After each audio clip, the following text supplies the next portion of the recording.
This video is going to be about being kind to animals, and I think this is important because I think it's something that people take for granted. Now, what do I mean by that? I'm not talking about your pets, because I think everyone understands that you should be kind to your pets. In fact, people care more about pets than about other people, it seems, for a large majority. People care more about, how dare you do that to a dog, but then people do that to humans and that's just on the news. It's just the news. Happens every day. And that's disturbing.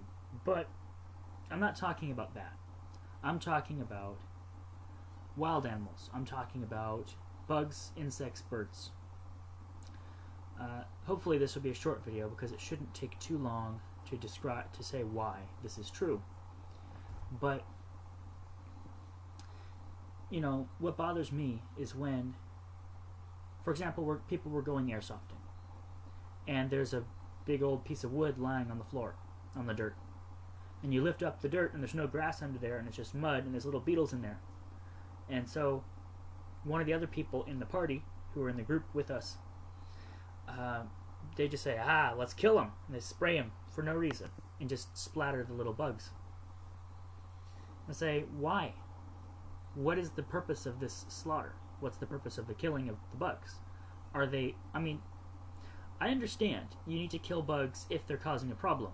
If there are ants invading your house, you have to put out ant bait to get them. If there's ants doing something that you shouldn't be doing, if there's bugs, if there's beetles in your house, if there's something that's a real problem, if there's rats that are going around causing a problem, you should have a cat or mouse traps or rat poison or something, because they're causing a problem. They're spreading disease or whatever. But if they're out in the wild, would you set a mouse trap in the middle of the forest? Why? Would you, abuse animals? It's animal abuse is the same whether you're doing it to wild animals or to your own animals. Hunting is good. We need to hunt. We're supposed to hunt. And hunting keeps the nature in balance. And if you're not going to do the hunting, then the wolves will. If you're not interested, they have no qualms. But you're hunting not wastefully. You can't waste the animal. And you have to have, in my opinion, you have to have a good reason to do it. I have all the meat. I don't have a need for meat. I'm not hurting to fill my fridge. So it should be, if I were hungry, I would hunt. If I needed to hunt, I would hunt, and I wouldn't waste the animal. I would try to use it as much as possible. And I think that's the morality. You can't be wasteful, and you also can't injure the animal without killing it. If you're going to injure it, you have to kill it, and you should kill it quickly and without pain, as much as possible. With as little pain as possible. Because why? Why would you care about not wounding an animal? Here's what it gets down to. Animals experience pain. Animals are living beings. They have an awareness. They are self-aware. Because you can't experience pain without being self-aware. So if animals are not self-aware, if animals do not experience pain, if animals are not conscious beings, why do we care about causing animals pain? Why do we kill our cows humanely? And why do we have a problem with shooting an arrow at a deer and watching it run away into the woods? Why do you care? Unless they are self-aware. And here's my basis for this. Those are God's animals. Those animals belong to God. He made them. And they have names. If you read the book of Job, it's in the Bible, talks about, it actually goes into detail into the thought processes of a couple animals. And they think about things. And they have logic, and they have illogic. Some animals are smarter than others. It says so. It says that the ostrich is not a very smart animal. It says that the horse is a very brave animal. He loves to go charging into battle. He loves the excitement. It says that the little baby crows, the crows, ravens, they pray, they call out to God for food. They pray. And I think the most solid basis for animal welfare in the Bible is the story of Balaam, the prophet. Balaam and Balak.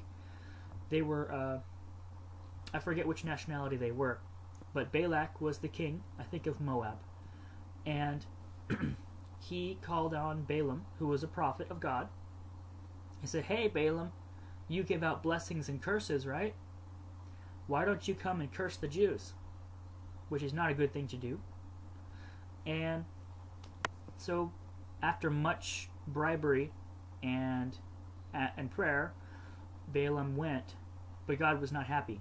So God 3 times sent an angel to go and kill Balaam, because angels sometimes kill people, and that's sometimes what they're sent to do. And Balaam, who's a prophet of God, did not see the angel, but the donkey did. And so that's very interesting. The donkey of the prophet had spiritual sight to be able to see an angel of God standing in the road. And he was afraid. And he 3 times he knew that was going to kill somebody was going to die. So the donkey 3 times stopped and saved his master, her master actually, because it's a she donkey. And he got angry at the donkey and he abused his animal, and that's not good. But later, on the 3rd time, God opened the mouth of the donkey so that the donkey could speak.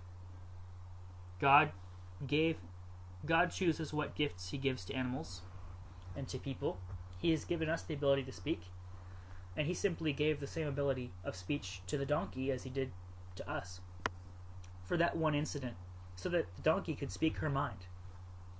And that biblically, to me, shows me that animals have a mind. It didn't say God gave the donkey a mind. It didn't say God put words to come out of the donkey's mouth. He said, the Bible said, he gave the donkey the ability to speak. And so the donkey spoke her mind. And she had logic, and she suffered pain, and she was annoyed, and she felt that it was unjust. And she explained her own ethos, or her own morality, of how she tries to be a good animal. She's never disobeyed her master before.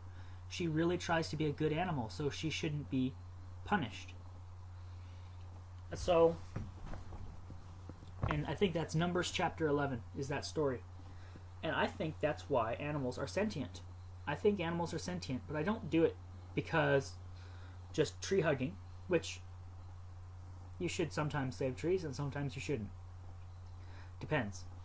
But, I think we need to do logging, and I think we need to preserve the forests. We're sort of deforesting them.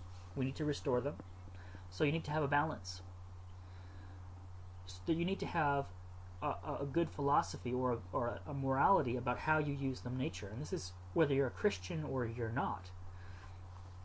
And so animals, I think that bugs and insects, they have an awareness. I think that they're probably sentient.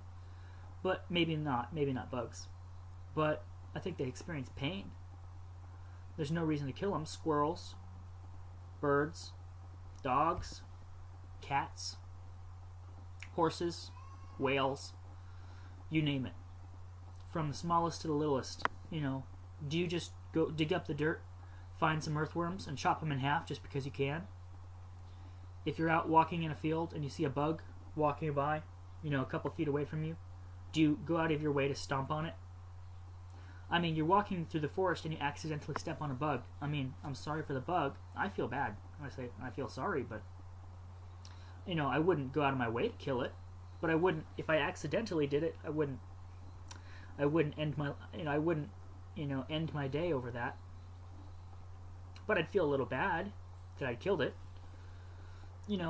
So I think in the way we treat animals, the way we treat wild animals, the way we just randomly throw rocks at birds, or randomly, that's wrong to randomly throw a rock at a bird for no reason. Unless that bird is trying to swoop down and take off your chihuahua to its nest to feed the young, then you should throw a rock at that bird. But, other than that, a real reason shouldn't hurt animals. So that's what I want to say. Thanks for listening.